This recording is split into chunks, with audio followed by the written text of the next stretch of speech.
by the sound of it, you had a good contest up at Morecambe the other night, a bit of a spicy one. And people who've followed Walsall for a long time will know that Port Vale has always been that for Walsall. It's always been a good game.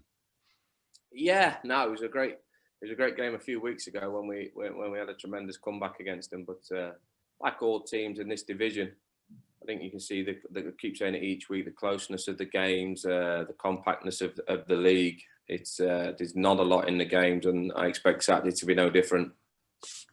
No, it's bound to be a lively one. We were saying a couple of weeks ago you were hoping to get one or two more bodies in through the door, and over the last couple of weeks you've done that. So tell us a little bit about the newest ones that people won't have seen yet. I think it's Vincent and Reed, isn't it, the ones who come this week? Yeah, so Jaden's, he's local at Birmingham. He's experienced some games in League Two already this season in Barrow, and to pick up a loan that's got a bit of League Two experience in that of the market we're actually in was a good bit of business. I think it gives us a bit of competition for places up top. Listen, in an ideal world, and we're not living in an ideal world now, we'd have looked at this window to strengthen with more experience and have a real good go, but we're not in that ideal world at the minute. So to get one or two favours from bigger clubs, we're very appreciative of that, and we'll try and help one or two of their younger players get some experience behind them. So they come in as good squad players to give me different options. I think it'd be nice. Sorry, Mike. Frank's the same, that he had a loan at Scunthorpe, cut short by injury, but another one that's had League Two experience. And, we're very thankful for the clubs for allowing us to bring them in.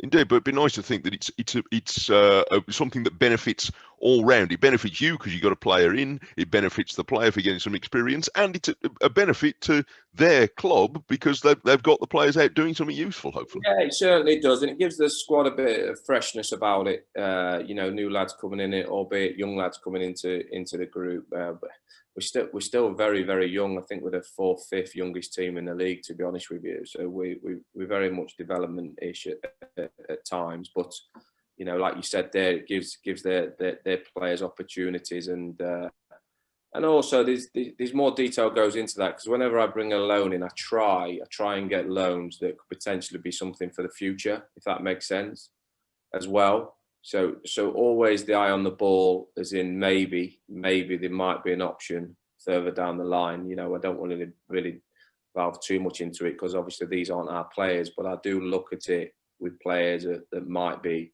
potentially coming to the end of the contract or might not be in favour of the league club. I don't know none of these sort of thing. Well, I do, but does that make sense? Does that make sense to you? Am I trying to explain that right? Yeah. No, I understand. Not all the time, but a lot of loans are, the hits and misses, obviously, on loans. 9-10 years as a manager, I've hit on a few. I've missed on a hell of a lot more.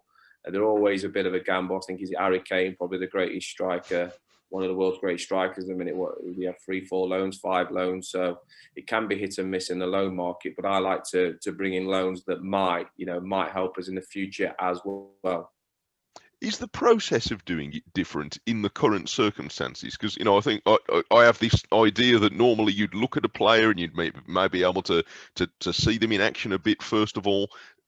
I imagine that isn't as easy at the moment. So are you is it relying on contacts more? I'm looking for this kind of player. Do you have somebody who fits the bill for this? How does it work? We run the scouting system at the football club, myself and my staff. And it's a lot of work that goes into that but the contacts are very, very important. I'm fortunate that I've built a lot of contacts up in my time as a manager, and so there's no club that I can't speak to speak to one of the managers or coaches about the players. So which is massive, really, to be honest with you, at this level.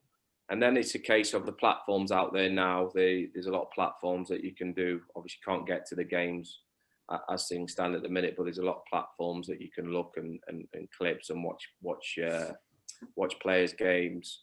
So, you obviously, there's nothing better, in my opinion, than going out to actually watch a player live rather than a camera. But it's a needs-must situation. And when you put into it, you're looking for real bargains along the way, because obviously the finances, everybody knows where we are with the finances. It slims down the market massively as well. But that's not me complaining about that. We crack on with that, and we're really pleased that the clubs have allowed us to bring a couple of their lads in. Yes, and it's nice to know because we hear a lot in the game about you know, the bigger clubs are looking after themselves, and you know, is the game pulling together. But clearly, to some degree, the game is pulling together because you know it's been clear, and you've made no secret of it, that Walsall are needing a few favours here and there from bigger clubs to help them out with players, and obviously the lines of communication are open. So to that extent, that's good, isn't it? It is good, Mike. It is good, but you've got to build that trusting relationship with clubs. Of course. You understand me? Do you know what I mean? So Yeah. it's building that trusting relationship, and we do it right here as a football club. We keep them updated in their progress of how they're about. We look after those players. You know, a lot of the players that come into the fold, and they know they're joining a very professional environment and try and do the best it possibly can with the finances that we have. And we keep other clubs updated on their progress. You know, we had Aidan George at Birmingham, didn't we?